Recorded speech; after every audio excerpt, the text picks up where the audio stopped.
Let's fucking roll. All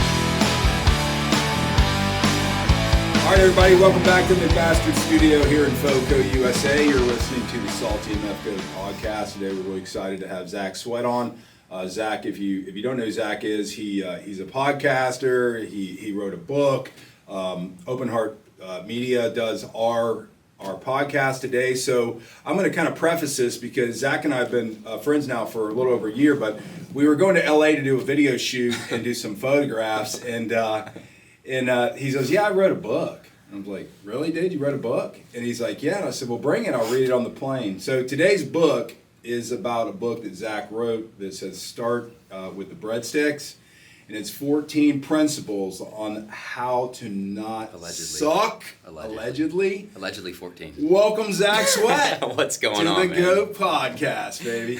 Good to see you, man. Hey, likewise, man. It's awesome that you brought me on here. It is interesting because we do record this podcast, and I help set this one up. So don't fuck it up, man. That's what I kept saying before we hit record. Don't fuck this up. This should be the best one. It better be the best one. The audio better be the best. The video quality better be the best. But yeah, man, no, I appreciate it. It's fun. Well, it's interesting because you know people, and we've become friends outside of this stuff, but like people, and you're just so casual about like, yeah, I wrote this book or whatever. And if I get on a plane, I'm reading because I can't stand being on the plane. But on the plane, so I read the book through the plane. I'm a speed reader. Harvard Summer School speed reading. A lot of pictures, big words. Harvard Summer School speed reading. That's about the only thing I could do at Harvard. Is it really? Are you serious? 100%. But we'll get out. We won't get into that. Holy shit. It's a long story. I don't really want to hear it. I'm a mess. It's interesting though. Interesting fact about you. So I read the book. This guy next to me was a hedge fund manager. By the end of the book, he goes, "I saw you reading that book." I go, "Yeah, it's a great book. Whatever you want to read." He said, "Sure." So the guy did end up texting me after, by the way. And he No goes, way. Yeah, he goes, "Hey, man, that was a good book." So the point back, now that my ADD and ADHD is kicking in, the point in that is you meet these people. They do some pretty cool things. They really pour out their life through the book and how to get back on track. And really, I wanted to give you a kudos and acknowledgement for that. So I'm going to shut the hell up for a second. It's all good, man. Where's your questions? Oh, I'm just playing. No, you're good. You're good. I thought this was like an interview, man. What's going on here? You think we're just here to talk casually? No, it's cool, and I think I am because when I wrote that book, and I started in Hawaii, and I remember I kind of just like completely just took a 180 with my life, man. And started heading in a different direction, and I landed in Hawaii, and I remember calling my mom and saying, "I'm gonna write a book." She's like, "Yeah, okay, sweetie. Yeah, okay, dear. Awesome." And I was like, "No, seriously." But this is coming from a son who a year before that was still borrowing money. I was on the tail end of my second divorce. I was in bankruptcy, a couple of repossessed cars, addictions, jail time. So it's just like, okay, cool. Like, what are you gonna write a book about? Yeah. But at that point, felons are people too. Right. That's a good title. Write that down, back pocket idea. But I found myself on this other side of like a new life, and I had this incredible urge to start kind of just sharing how I came from one space and moving to another. And I wanted to encourage people that change is completely possible. And I was like, well, let me tell my story, my experience, because it might not resonate with everybody, right. But and that's where I based the whole book on these principles that I had applied in my life and were currently applying and still apply. Right. And started to write that book in Hawaii, and then I ended up moving back here about 2 years after I moved to Hawaii, and I finished it here. Yeah. I took like maybe a 6-month break, and I came back to it because I had a new experience here, and I finished it and self-published. I sent it out to like 20 publishers. Yeah. Got a lot of no's.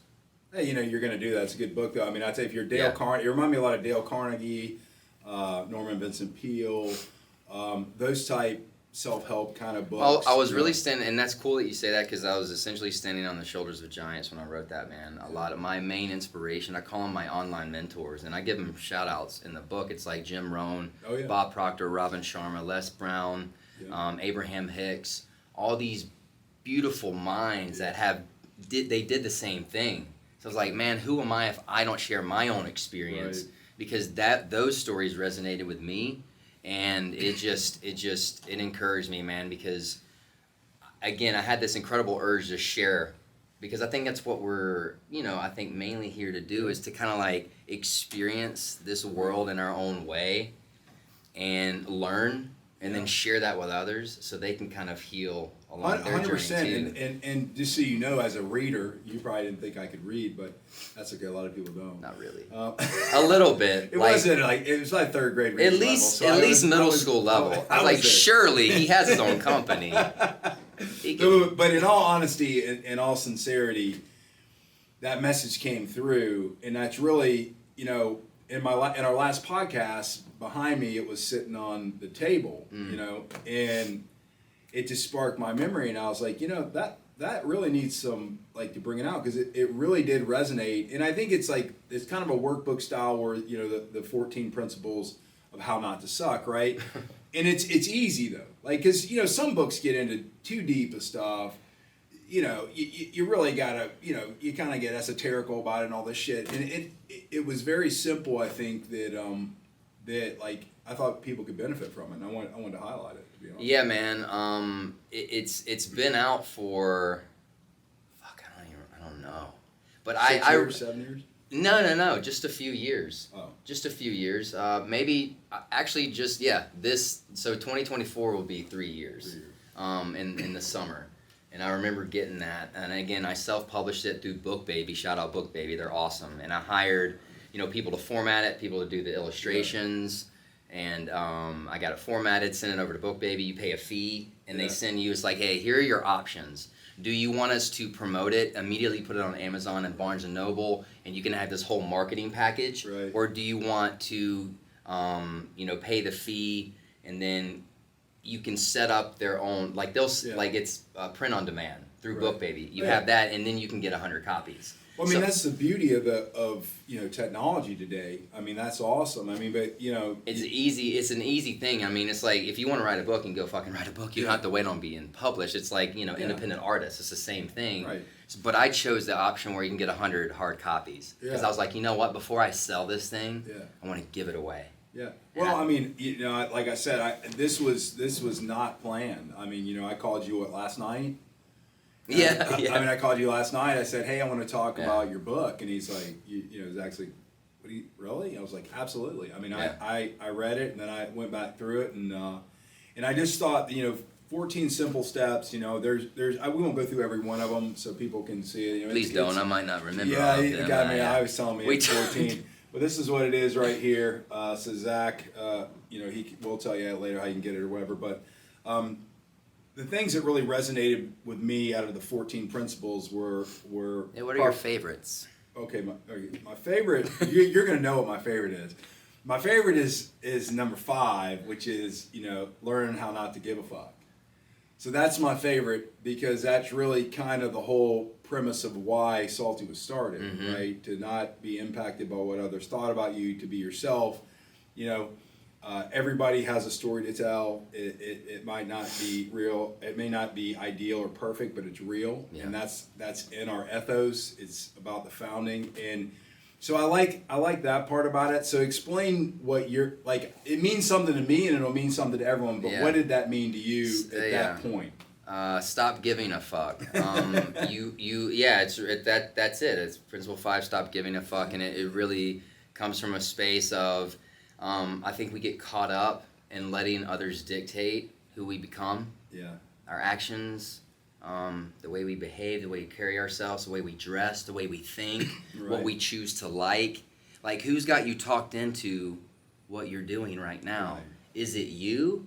Or you have given so many fucks that you have let these other people, these external sources, friends, family, teachers, whatever, dictate what path you took. Absolutely. What happens along that path is you start getting these results that deep down, unconsciously, you don't want. Absolutely. Because they're not meant for you. Because you've been following somebody else's path for so fucking long. Absolutely. And while you do that, you lose yourself. Yeah. And so that stemmed from that. You got to stop giving a fuck of what others think, feel, and say about you. Yeah. It's none of your business. Absolutely. It has nothing to do with you. It has everything to do with them. Right, and I think Period. people. I didn't mean to interrupt you. People take like, oh, you're just you're just isolating, or you're just saying you don't care about anything. That's not true. That's not what that means. It doesn't mean that you don't have empathy for others, or you can't relate to others, and you don't really care what the world does. It means exactly what you said. It's what's your path? What's your path, man? What are you supposed to be doing?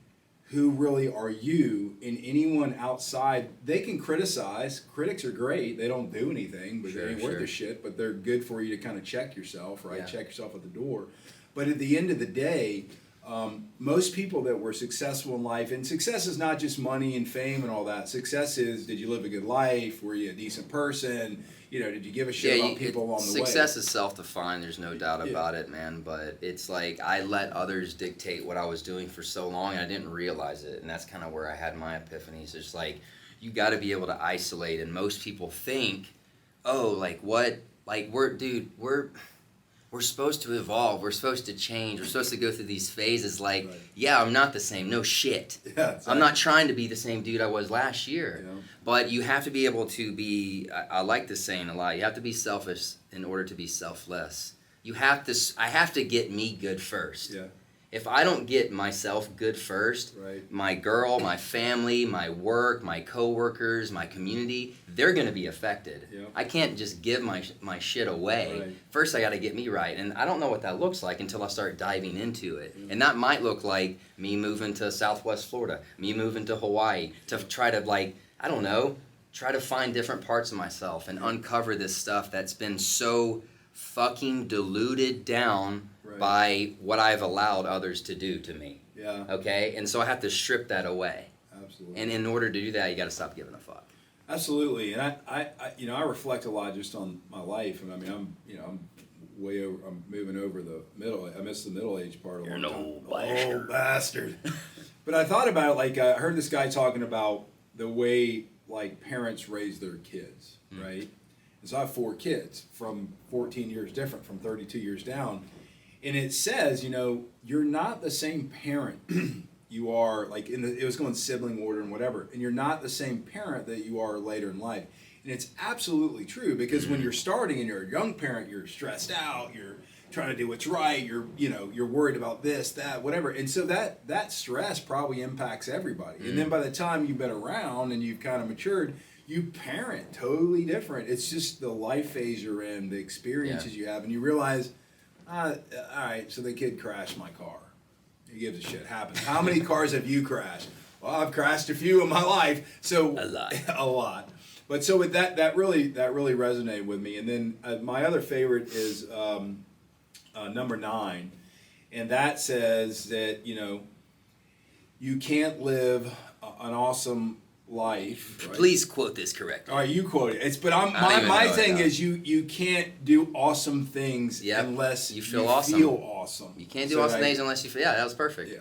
So, I like that one a lot, man, because it's so true, and I think it's, again, success is self-defined. Yeah. Okay, you got to define it for yourself, and for me, success and real wealth is health, man. I'm sorry, man. If you don't have a healthy mind, body, and spirit, you ain't doing shit. You can't do awesome things unless you feel awesome. Yeah. So how do you start to feel awesome?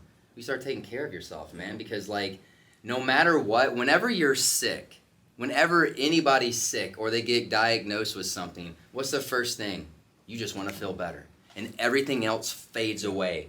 When you're sitting there and, maybe you had COVID or you had flu or you have a wicked migraine, everything else in the world, no matter if your job's going good, your relationship, you got a shitload of money in the bank, you just got this promotion, none of that even fucking matters. But you know what does matter? Feeling better. Absolutely. So why do we only react when we start to feel when something catastrophic happens, even with a sickness? Yeah. It's why don't you, what I call preventative maintenance, and it's mentioned in the book plenty, it's why don't you prepare yourself, not because you expect something bad to happen, but why not just go ahead and put in the reps? Right. So when something does maybe come your way, you're yeah, fuck you, I've already been doing the fucking work, dog. Yeah.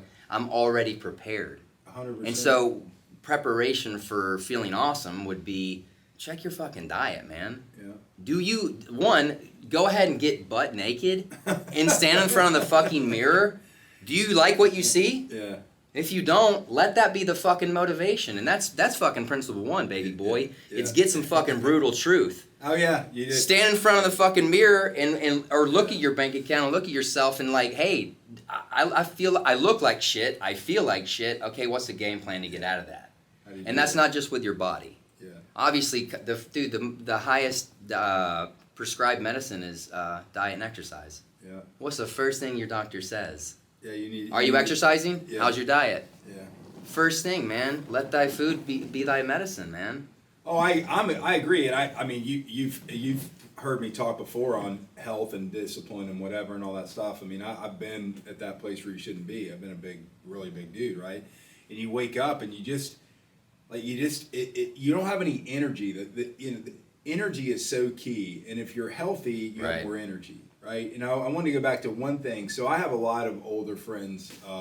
They're into their late 60s, 70s, some 80s.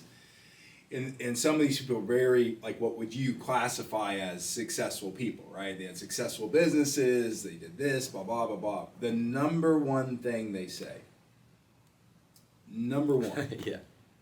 if you have your health, you have everything. That's fact. The number one. Now, these are people that are, they're on the last leg. Mm. If you have your health, you have everything. Money, all the money in the world won't make you healthy. Won't. So I do like that a lot. Yeah, and 5 and 9. Yeah, and it starts with your body, right? You want to be able to feel good in the morning, be energized, and it starts with Coffee. It starts with bulletproof coffee. That's all I've had today. Like I'll typically push my meals back, but you got to figure out what works for you, and that's like a whole nother podcast. But look, move your fucking body every day. My God, you can't go out for a fucking hour and take care of your body. Or go walk. You're a fucking liar, man. You're a bum. You're a fucking loser. I love it, man. The brutal truth. Principle number one. Well, dude, I had to do that with myself. I was a fucking loser. Yeah. And when I said that, I said, oh my God, I don't want to be a loser. Well, what do I got to do not to be a loser? Yeah. And so, health, and then you start with not just the food you're consuming, but you start with also the material and the media that you're consuming. Yeah. And what kind of words you're consuming, what kind of music, who are you surrounded by. It's all in there, but, mind, body, spirit, man. Yeah. Are you spiritually fit? And you figure out your own thing with God. That's not for me to say. Yeah. But you figure out your own because, hey, man, we're spiritual beings, baby, having a human experience. So figure that out. But mind, body, spirit. You feel awesome in all three of those categories. And you can take 1 to 2 hours a day and do the preventative maintenance in order to feel really good and perform at an optimum level so you can go out there and take care of your family, take care of your business and your coworkers and your community. And then... it's true though. Come on. I forget the guy who says it. I'm terrible because I can't remember famous people that say these things. But the guy was saying that even like when you walk into a room when he was doing business or whatever, if you're fit, that's and Andy you're all Elliott. put together, like you're already heads and tails above everyone else. Because whether people say it or not, they may like give you shit for going to the gym or running or hiking or whatever, yoga, whatever you're doing. But at the end of the day, you're at an advantage because you've got that energy. It commands respect. Yeah. Andy Elliott, I follow him. He's a salesperson, and he just, he's famous now. He went viral for saying, "If you don't have a six-pack, you can't work for me." And it's not the vanity thing. It's people get so confused. Yeah. Yes, I want to look good. Yes, I want to feel sexy. Yeah. Yes, I want to look good in clothes. Right. Yes, of course. Right. But it's also a self-respect, and it's a self-discipline. It's a self-love thing. I love myself too much to allow myself to be unhealthy and overweight and feeling like shit. I just won't let that happen, man. I agree. But I used to not be like that. I used to not give a fuck. Yeah. Like for real. That's why I say you got to go back because number 5 is my favorite. Learn not to give a fuck. But it's not.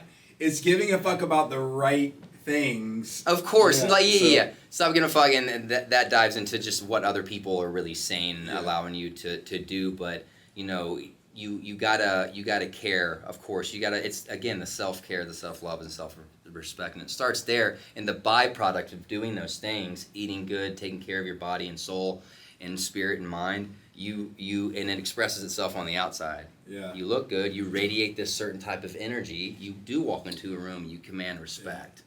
And you feel good, man. And it's a discipline thing. Discipline is a self-love thing. It's the highest act of self-love is discipline. Yeah.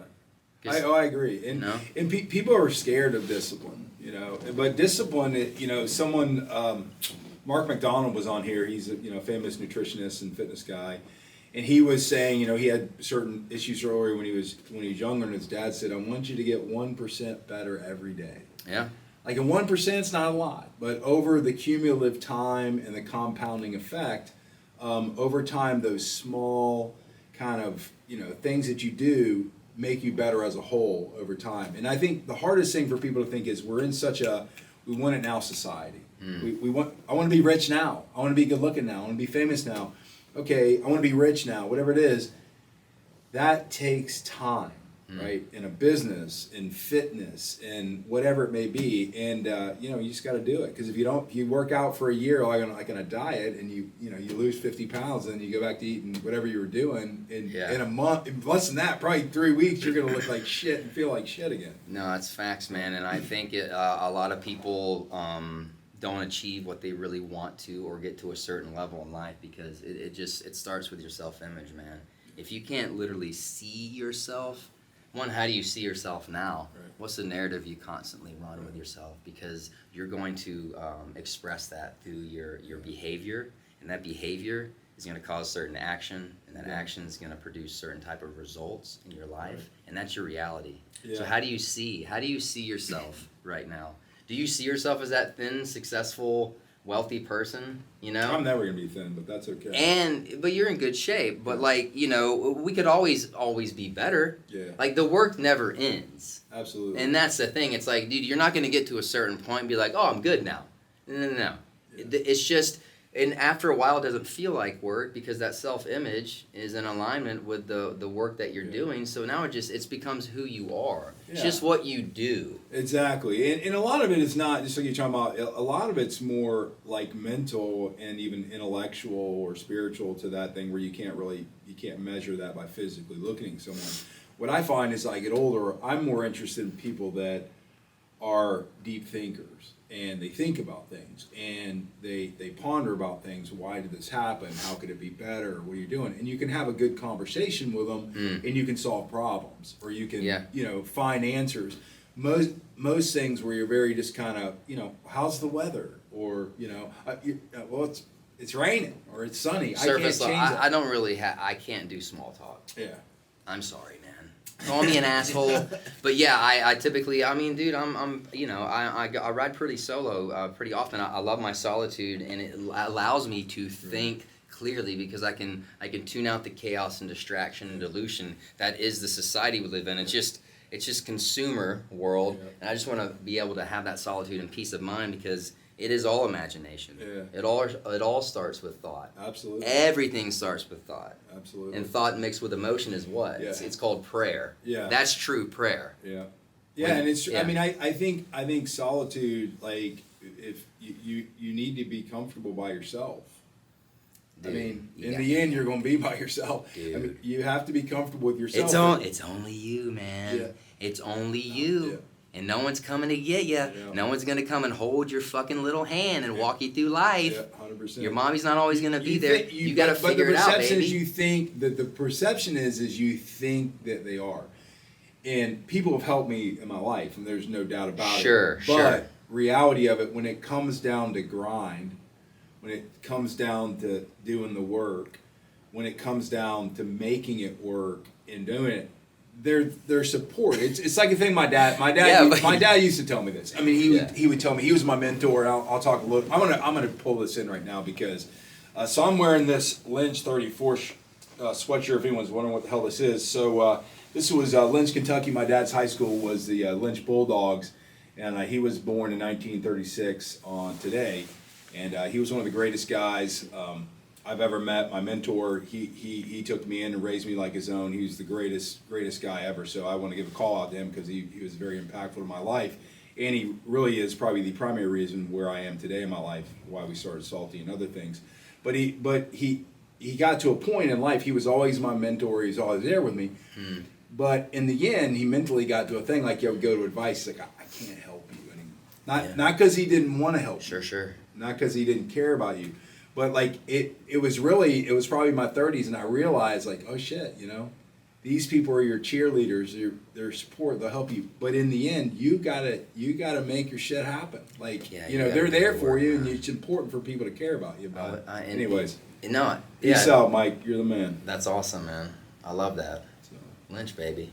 Coal miner, tough son of a bitch up there in Lynch, Kentucky. Coal miners, baby. The Lynch Bulldogs. Damn. So coal miner? Yeah, they were. Well, he wasn't, but he got out. But my granddad and uncles and all. That's hardcore. So yeah, that's you want to talk about being tough. You want to talk about being salty. Yeah. Right. Go underground for 14 hours and breathe all that shit in. But God, dude, you like Dan Pena? I do love him. Dude, I love him because he's even on the edge, but I love the guy. He says it like. Well, he's not PC, but I just like, look, man. I think that's what it takes. And that's kind of like, and I wrote this book in a coaching space. I was previously, in my previous life, I was an online coach. That's where I started to really get in entrepreneurship. It's like, I started my online coaching business, and, you know, at first I was kind of scared to be direct, but then when I moved back here and helped start a therapeutic youth centers, when I finished the book, we worked with super resistant teens. Yeah. Now, I'm not a licensed therapist, but I'm trained in cognitive behavioral therapy, behavior change specialist, life coaching, therapeutic mentor. Right. I had this knowledge, right? And I learned from somebody who's really, really good at what he does. Shout out Wes. He's fucking very talented at what he does. Yeah. Eternal Strength is still a business, and they do cool work, and I was in that environment for 2.5 years.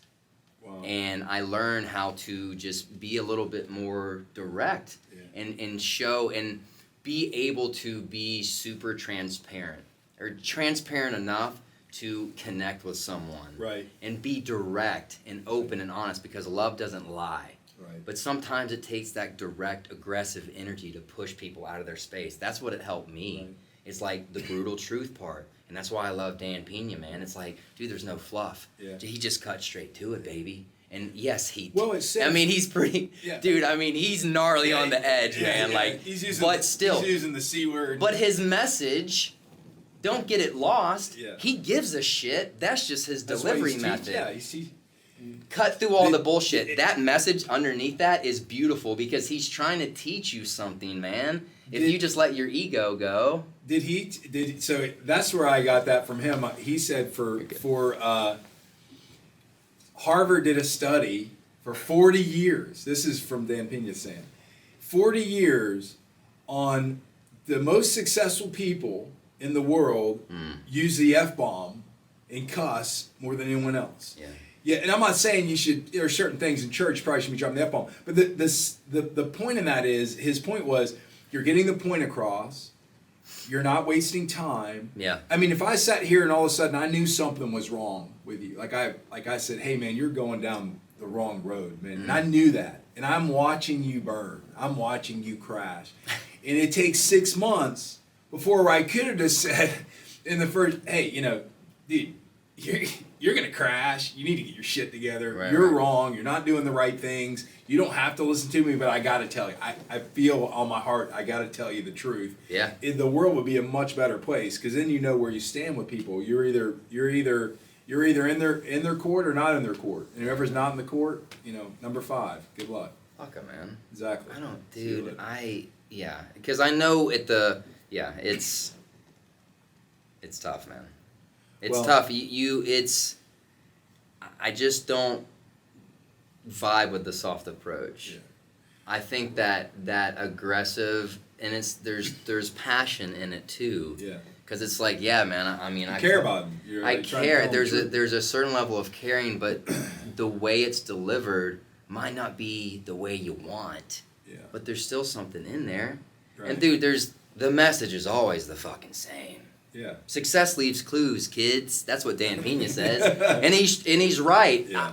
Out of all the personal development books I've read in the last 6 years, they're all the same fucking thing. Yeah. They're just spoken in a different way, because the messenger Dale is a little Carnegie different. said it different. You know, my book is not saying anything different than what Tony Robbins is. Awaken the Giant Within. Right. It's the same fucking thing. It's just your perspective, though. Just my perspective, but it's all the same thing. It's all the answers are within. Nothing out here is gonna help you at all. So stop fucking searching for it. Yeah. No, you can't. Look, nothing on this external, everything external is from within. So it's all coming from within you. You know what I think it is? You know, give you why people do that? Because it's an ability to find an excuse.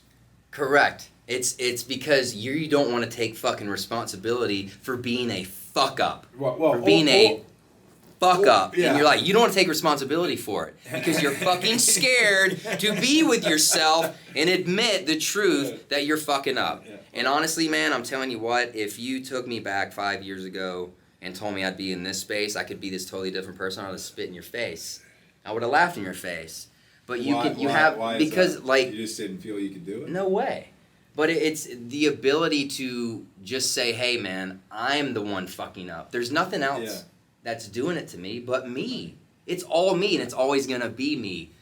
And if you think it's other people, it's what you've allowed other people to do and persuade you in certain ways. But it's always gonna be you. And once I learned that, I was like, oh my God. Yeah. And I've spent the last 6 years trying to uncover the real me that's inside, that's been, again, buried under piles of bullshit that I've allowed in my life. And the more I uncover, the more I find I'm capable, I'm powerful, I'm a loving person. It all comes from love, and I can find this like true authenticity that I can live from that feels good. Yeah. And it's infectious. Yeah. Well, it happens a lot in different areas, but even like I've got friends and they're going on their third divorce or whatever, and I'm like, dude, it's not the lady, it's you.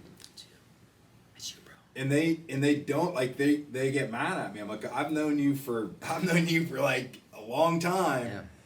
It's you, dude. It's you. It's not her. It's not her in-laws. It's not your whatever. It's you. No. So if you're not gonna man up, you're just going to keep going through the same cycle, and you're going to keep blaming everyone else for what's going on. Man, that's a beautiful point, the same cycle. It's like Jordan Peterson has this video, it's called circumambulation. And it's a Carl Jung theory where it's like you circle, it's not a linear growth path. It's you're spiraling in towards your higher self. Right. So when you pass this point, you pass it again, it's almost the same experience, but it's different. And it's like your life keeps cycling through these things, and it's the same thing every year, and you fucking wonder why. Because it's going to keep showing up until you take what you've learned and apply it to that situation to get a different result, and then you can move on from it. Right. And until you do that, until you do the work, because you're right, it ain't your girl, it ain't the in-laws, it ain't the government, or your man, it ain't the fucking weather, it ain't your boss, it ain't your job, it's you, motherfucker. But it's structural things though, like that, like we talked about this in the previous podcast. It's a framework that you've grown up in, right? Mm-hmm. And you have this framework. Sure. That this framework is what life's supposed to be, right? Or what you're supposed to do. And some of that's not wrong or bad, right? It's not wrong or bad. Some of it's good because society may fall apart if it wasn't.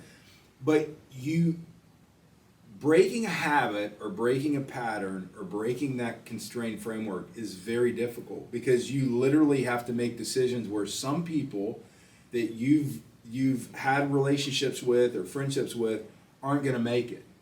That's very true. They're not going to make it to the next. They can't come with you, bro. And it's not because you don't love them. It's not because you don't care about them. It's not because they don't love you. It's like they're not going to make it. And we don't need roads where we're going. We don't need no education. It's true. Yeah, and so that's my philosophy. And you're right. It's a perfect philosophy, because the conditioning that you receive as a child, right? All you can do is observe and record. You're going to carry that into your teenage years and your adulthood years. Yeah. And if you never take the time and have the consciousness awareness to dive back into that belief system, you're going to be trying to get things out of life, and there's this wall up, and you don't know why. Well, because there's this block from your childhood that you're unaware of, because you refuse to go within and see what it is and be like, I don't really believe that anymore. Yeah. That doesn't make sense for my life anymore. Why do I keep operating from this? And once you recognize it, you have the ability to fucking reject it. And then you clear a space to make space for a new belief system that you act from. So unless you go and deconstruct the inner belief system, which I engage in heavy therapy for a while, and it helped me. Yeah. It helped me on just clear. And there's other ways of doing it. You can journal. You can, again, do therapy. You know, you can have a group, like men's groups and stuff. So there's these spaces where you're consistently it's ideation. You're clearing the space. Yeah, it's ideation too. It's man. getting with people. It's ideation. It's hearing viewpoints, perspectives. You don't have to accept it. You don't have to do whatever. But you start getting these new ideas, and in my belief system, you think from your ideas. So if you never like get new ideas to plant, you can never think differently. Absolutely. Which means you can never feel differently. Yeah. Which means you can never act differently. Yeah. And then get the results that you want. Yeah, and that doesn't mean that you don't have an ideology that's your core. And you most people have a base. Like you got to have some base core of something. It means your growth through ideas, your growth through kind of meeting other people. You may still have you may totally not flip on your base ideology or who you were, but you grow in it. So or maybe you do. Yeah. You know, it's like, again, goes back to the self-image. Do I always have to be the person I am today? And the answer is no. You can be something and then say, well, I don't really agree with that person. I'm going to create this new image that I want to live by. Okay, who is that person? Right. What is that visualization. person doing? You talk about visualization in your book. Dude, it's everything in this world and in this room was just once an idea. And then they acted from a feeling. This chair, whoever thought of this. Whoever invented this fucking couch, this Chesterfield couch, Yeah. this denim jacket. It's all just an idea made manifest Yeah. from the creator. We're creators, man. So what the fuck are you creating every day? Yeah, call out to Matt Kahn and Con Creations for our lovely bourbon barrel behind it. Does a hell of a job. Con Creations out there. Where's ours? There's our advertising. Yeah, we gotta put them on. No, I don't want you to do that. I'm forever indebted to you because of the LA trip. Oh, that was fun, dude. That was fun. Yeah, that was. LA, I don't need to go back. No, I don't need to go back to LA for about another decade. I'll be dead by then. But Huntington Beach was cool, man. It was. I love Venice Beach. That's the first time I've been to Venice Beach. Oh, sorry, Venice Beach. Yeah. It was cold. It was cold. I had to get a fucking picture, poncho. They got a picture of me and you on the beach. Dude, that's... I'm going to put that in here. Yo, we're standing on Austin the beach. took that, man. It's one of the most epic fucking pictures, dude. That's the coolest. When I saw it, I was like, oh my, that's real. We're on the beach. The mountains are in the back. The wind. It was... I'm blessed. We can make that the whole backslap. I do want to say one thing, though. Like, if you've got a motor, like they're trying to get all these little kids and stuff to sit in a chair and you know. What are we? Where are we going with this? I'm going with this. No, I'm talking about school and whatever. If you've got a motor and you know you've got energy, you be whoever you're going to be, because that motor, that energy, that drive is going to make you be who you are one day. You don't have to sit in a friggin' chair or follow in the box. You know, if you believe in something, get your ass out there and do it. But it's just been on my head already, try to make all these people fit into these kind of like, you know, sheep lines, and it just pisses me off. So I'm sorry, I just had to say that. No, it's good. It's kind of been the basis of this thing. It's that, hey man, like you got to be a forever student, man. Like, and on your own, I was not structured. I was following no, not like a brick and mortar school, but you have to be your own. So, dude, there's everything that you want to know is you already know. You just have to clear out the bullshit, like I said. But there's so much information out there. And so there's so much to consume, of course, with social media and just everything. It's everywhere, all this information. So you got to be able to cipher through the shit and make sure and then use whatever resonates with you. Right. And it doesn't have to make sense to anybody else, man. Yeah. It shouldn't. You doesn't. Dumb fuck. It's doesn't. your thing. Yeah. It's you. Yeah, I think we all operate off of one collective consciousness, but we're our own individual experiencing this life through our own eyes. Yeah, but I mean, I think that's what's great about humanity, right? I mean, we're all the same. We're the same species and everything, but we're all different. I mean, do you want to sit in a room with everybody who, you know, I don't know, likes to eat cheesecake or, you know, yes, likes that would be a dream. Whatever, only likes soccer or whatever the hell it is. Absolutely not, because you know that's what makes stuff like this podcasting stuff fun, because you get to see people that are different views and whatever. And if there's, you can find something with everyone that resonates with you. Well, yeah, because we're all something. And it doesn't. You may. Yeah, because we all come from the same energy, man. Like we're created from divine love, man. So we all have that in common. As cheesy as that sounds, man. And then somewhere along the way we got all fucky, and then we're like, oh, we all got to be like one another. Yeah. No, we don't, man. Like, we can all create our own little things. We can look the way we want to. We can express ourselves in the most authentic way, and that's what you should be doing. That's the encouragement here. It's like, yes, you just see everybody doing the same stuff, man. It makes me sad. You see so many clones of one another. But I don't. Like, I don't. You on from a societal or from a cultural. Oh yeah, you're eating these. You're drinking these things, or eating these food, or using this makeup. Well, I'm saying their whole fucking personality right. is like the same. It's like all these clones. They all dress and act and talk the same way. It's like, what are we doing, guys? It's okay to not look like that dude. Yeah. Or look like that woman. It doesn't. The point of the matter is confidence. Confidence comes from within, and if you're confident in yourself, it will exude, and people will recognize it, and they'll be drawn to you. That's why people kind of cult of personality. People see confidence in people, and they're drawn to that because they want that confidence, right? Right, and which we should be teaching. Hey, it's cool that I got confidence. Yeah, I had confidence when I came out of the womb, but you need to get. But it's from authenticity. That's that true. Confidence, right? And then you're shining your light, so you're kind of like Gandhi's like, let my life be my message. Yeah. Like, do your thing, let your light shine, and you're showing that others can do the same thing. Actions, it's like, not words. Well, that guy's doing like his own thing. I can go do my thing, and then feed off everybody, man. Actions, not words, man. That's what someone told me. Your life really in the end will be determined by your actions, not what you think or your words. Yeah, it's not what you think you are. It's what you do, right? People can say a bunch of shit, dude. You can say a bunch of stuff, but just go and do it, man. Do the work, man.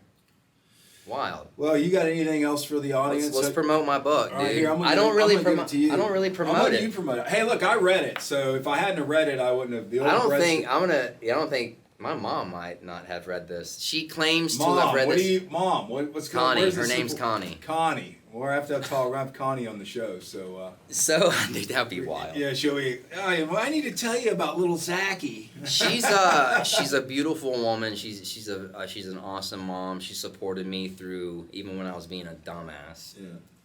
Yeah. She never called me out. You had the right to. But no, every time I go over to her crib, it's like out, but it's like perfectly brand new, never creased. I'm like, come on, dog.